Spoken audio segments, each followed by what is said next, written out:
I'm Sue Stockdale, and welcome to a preview of the second series of Access to Inspiration podcast, aimed at bringing you conversations with people from a diverse range of backgrounds. People who may be unlike you, and from whom we can learn from and gain inspiration about what is possible to achieve in our work and our lives. Over the next few weeks, I will be speaking to 7 new guests, including an astronaut who has travelled over 2.8 million miles in 126 Earth orbits and has logged over 190 hours in space. I'll be speaking to a cruise director who has responsibility for looking after 3,000 guests on board ship every day, as well as 2 dynamic young women from Hawaii and San Diego who are influential in the world of animal conservation.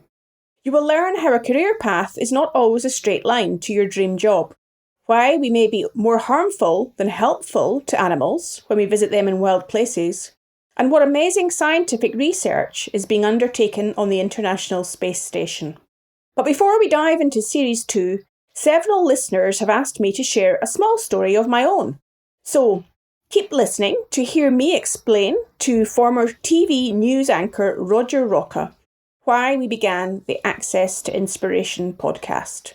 As usual, if you enjoy the podcast, please recommend it to other people who may also get inspiration from it as well, or leave us a review on iTunes.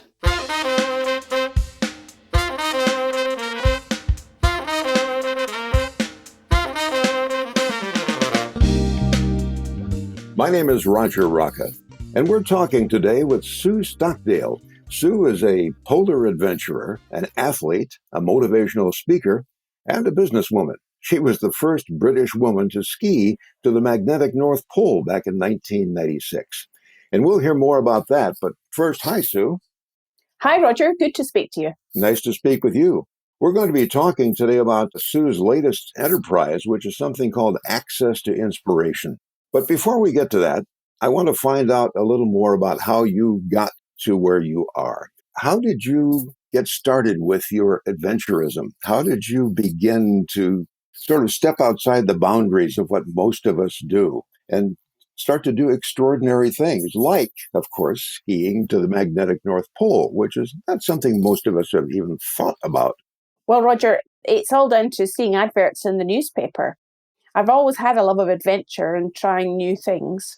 And way back in 1996, I saw an advert that said wanted 10 novice Arctic explorers to ski 350 miles to the magnetic North Pole. Well, my immediate thought was, wow, that sounds somewhere cold. I wasn't even quite sure where it was.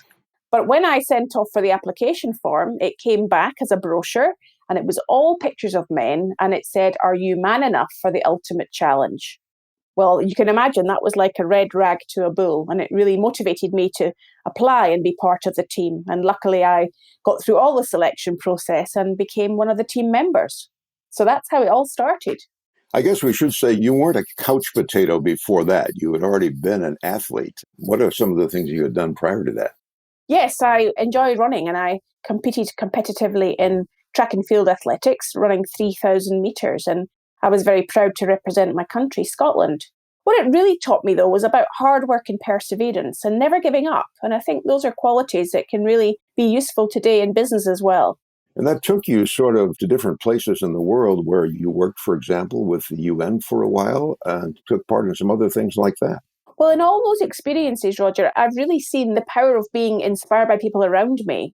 I was working in a war zone with the United Nations, and, we were there to really try and make a difference in country where there was obviously a war going on. And it was seeing the resilience and the perseverance of not only the fellow employees around me that were trying to do the best job possible, but those that were in country really trying to bring their lives together. So I'm just always fascinated about how ordinary people can really be a real inspiration to others. And I think we don't necessarily get enough of that in our lives. So you were inspired by the things you observed. How did that then switch into you realizing that you could take part in inspiring others? After that North Pole expedition, I didn't want that amazing experience that I'd had to just be photographs in an album. So I thought, imagine if I could perhaps share some of my story of what I had encountered and how I'd managed to be successful in something that I never imagined was possible, maybe that could help inspire other people to get to their own North Pole and whatever that means for them. So I started up in a business as a motivational speaker initially. And I realized that, everybody really gets a lot of benefit from being inspired. Of course, you don't have to be on a stage to do that. There are people around us all the time that inspire us. Sometimes it's about the meaningful conversations I've found that I have with them. And a lot of the work I do today is as an executive coach. And when you end up having a conversation with somebody where they just tell you a story about something they've tried or the hardship they've endured and how they've overcome it, it's so inspiring to be able to hear their stories. And they're ordinary people doing ordinary things. And I think that we can all benefit from speaking to and learning from people around us. Well, you've been doing this now for a number of years successfully. And the latest thing that you are involved in, which we want to talk about now, is this thing called access to inspiration. Give us an overview of what that is. Yes, it's really building a community where people do get access to inspiration in many different ways.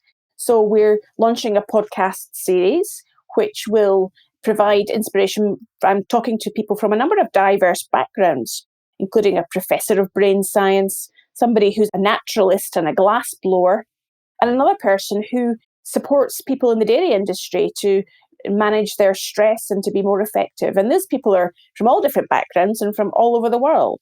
So I'm going to find out about what inspires them to do what they do and to hear some of the stories and the challenges that they've encountered and how they overcome them. So listeners, I really hope that you enjoy Series 2.